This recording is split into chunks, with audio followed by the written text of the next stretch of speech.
आज काकोरी कांड को पूरे 93 साल हो गए हैं, लेकिन क्या काकोरी कांड के बाद जिस तरह से क्रांतिकारियों ने इस देश के लिए अपनी आहुति दी, उसके बाद से आज तक क्या हम उनके विचारों को संजो पाए हैं? इन्हीं पर चर्चा करने के लिए आज हमारे साथ मौजूद हैं क्रांतिकारी अशफाक उल्लाह खां के पोते अशफाक उल्लाह जी। देखिए। नमस्कार, मैं हूं नीरज कुमार और आप देख रहे हैं प्राइम टीवी। आज़ादी के आज 70 साल पूरे हो गए हैं, लेकिन क्या हमारा समाज और युवा जोश एक नई दिशा पा पाया है, जिसको एक अच्छे जगहों की तलाश है? क्या आज हम अपने अतीत को याद कर पा रहे हैं, जिसमें हमें झांक करके ये समझने की ज़रूरत है कि आज हम किस दिशा में बढ़ रहे हैं? इसी पर बात करने के लिए 1925 में जो काकोरी कांड हुआ था, उसमें अहम किरदार निभाने वाले अशफाक उल्लाह खान साहब के घर के आंगन से निकले एक ऐसे व्यक्ति मौजूद हैं जो कि आज पूरी कहानी बताएंगे।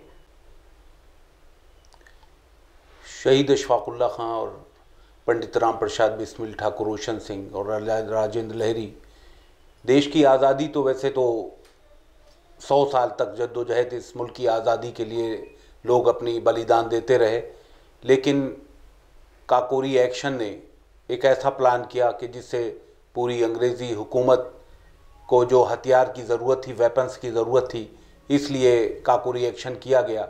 और काकोरी एक्शन में इन 4 लोगों को, शाहजहाँपुर के लोगों को फांसी के फंदे पर अपनी बलिदान देना पड़ा इस मातृभूमि के लिए, जो हमारे लिए, पूरे देश के लिए एक बहुत बड़ा संकेत जाता है कि मुल्क की आज़ादी के लिए अपने शहर के, पूरे देश के दीवानों ने जिस जद्दोजहद से अपनी फांसियाँ इस मुल्क पर खाई हैं और देश को आज़ाद कराया है। शहीद अशफाक उल्लाह खां और पंडित राम प्रसाद बिस्मिल की दोस्ती एक शाहजहाँपुर के मिशन स्कूल से हुई। पंडित राम प्रसाद बिस्मिल के बड़े भाई अशफाक उल्लाह खां के सहपाठी थे।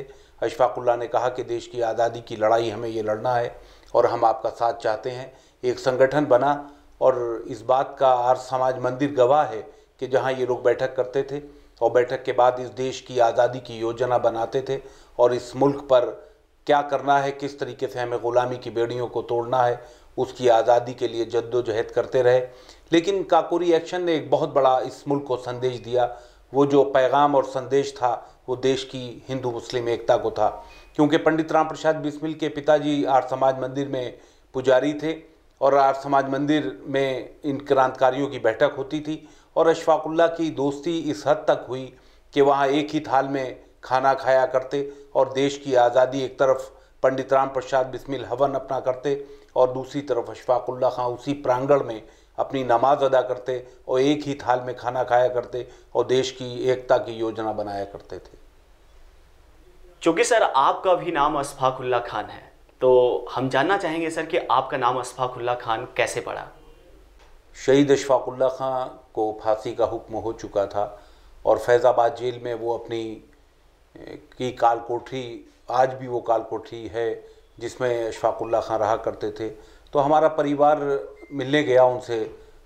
19 दिसंबर 1927 को फैज़ाबाद जेल में ही उनको फांसी होना थी।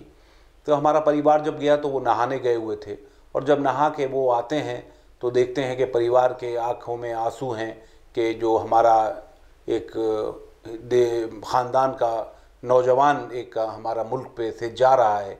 तो लोगों के वो तौलिया से आंसू पोंछते और ये कहते कि भाई तुम क्यों रो रहे हो, हमारे चलो आओ तुम्हें अपने पास की काल कोठरी दिखाएं।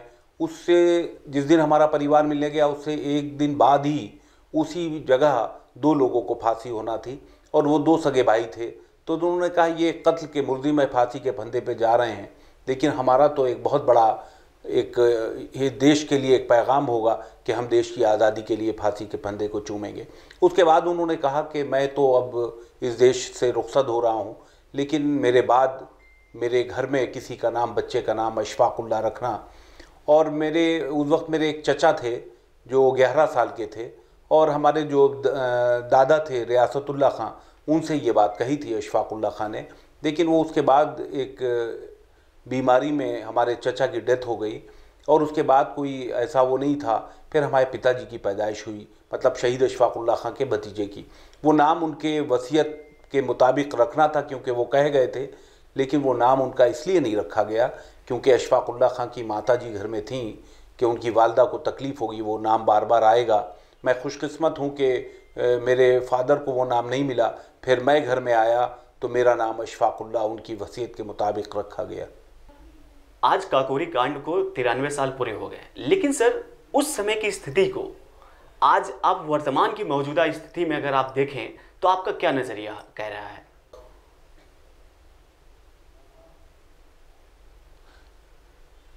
देश पर मिटने वालों की बहुत से लोग तारीख़ के पन्नों पर नाम आ पाए और बहुत से तारीख़ के पन्नों पर नाम नहीं आ पाए, क्योंकि बहुत अनगिनत कुर्बानियाँ लोगों ने इस मातृभूमि के लिए, भारत माता के लिए दी हैं। और बहुत से नाम इसलिए नहीं आ पाए कि वो अंग्रेज़ों ने उन्हें, ब्रिटिश हुकूमत ने पेड़ों पर लटका दिया। और काकोरी एक्शन क्योंकि बहुत दिन चला, लखनऊ में उसका मुकदमा चला बहुत दिन, और उसमें फांसी नहीं होना थी, लेकिन फिर भी ब्रिटिश हुकूमत के लिए एक बहुत बड़ा काकोरी एक्शन, एक बहुत बड़ा झटका था कि जो पूरी हिल गई थी वो सरकार, ब्रिटिश हुकूमत, इसलिए इन लोग को फांसी हुई। और देश की आज़ादी में इन लोगों ने एक पैगाम जहाँ एकता का दिया, वहाँ मातृभूमि के लिए दिया कि किस तरीके से हम देश पर अपनी कुर्बानी पेश करते हैं और इस भारत माँ को कितना चाहते हैं। लेकिन देश की आज़ादी हमें मिले, लड़ाई हमारी संघर्ष 100 साल तक चला, लेकिन अभी आज़ादी के हम 70 वर्ष में चल रहे हैं। लेकिन अफसोस की बात यह है कि आज का नौजवान, जिसको मातृभूमि के लिए इन तारीख़ के पन्नों को पलटना चाहिए था, और हमारी सरकारों को भी इसमें, चाहे वो एजुकेशन में, लोग सिलेबस में और पाठ्यक्रमों में नाम आना चाहिए थे उन वीरों को जिन्होंने इस मातृभूमि को अपने जवानी में खून देकर सींचा था। उनकी कुर्बानियों पर यहाँ पर लोगों को सिलेबस आए, क्योंकि आज का नौजवान इन 70 वर्षों में वो आज़ादी के उन दीवानों को, उनकी कुर्बानियों को भूलता जा रहा है। तो हम लोग भी, सब लोग चाहते हैं कि आज का नौजवान इस मातृभूमि के लिए जो जद्दोजहद लोगों ने की है उसको याद रखे, उसके उन कुर्बानियों के हिसाब से आज हमारा मुल्क आज़ाद हुआ है और हम एकता के साथ पूरी तरीके से काम कर सकें। और उनके नामों पे सरकारों को चाहिए कि बड़े कार्यक्रमों में के अलावा पाठ्यक्रमों में उनका नाम आना चाहिए, जो आज का नौजवान उनको पहचान सके और जान सके।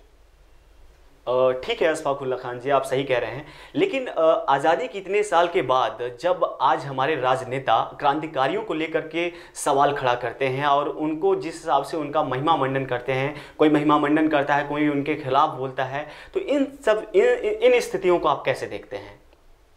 आज की राजनीति और आज के राजनेताओं को मैं समझता हूं कि उन बलिदानियों को ज़रूर याद रखना चाहिए जिन्होंने अपनी कुर्बानियाँ इस मुल्क पर दी हैं।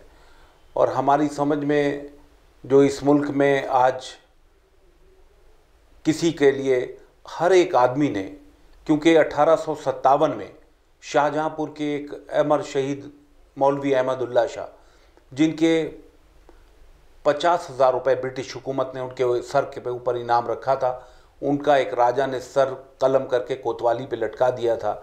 इस मातृभूमि के लिए किसी एक समाज, किसी एक व्यक्ति या किसी सबका, हिंदू मुस्लिम सबका, सिख का, चाहे सरदार भगत सिंह जी हों चाहे और हों, सब ने, अपने कलमकारों ने अपने हिसाब से इस ब्रिटिश हुकूमत के ख़िलाफ़ लड़ाई लड़ी, क्रांतिकारियों ने खून देकर लड़ाई लड़ी, गांधी ने अहिंसा का पूरी शांति के साथ इस लड़ाई को अंजाम दिया।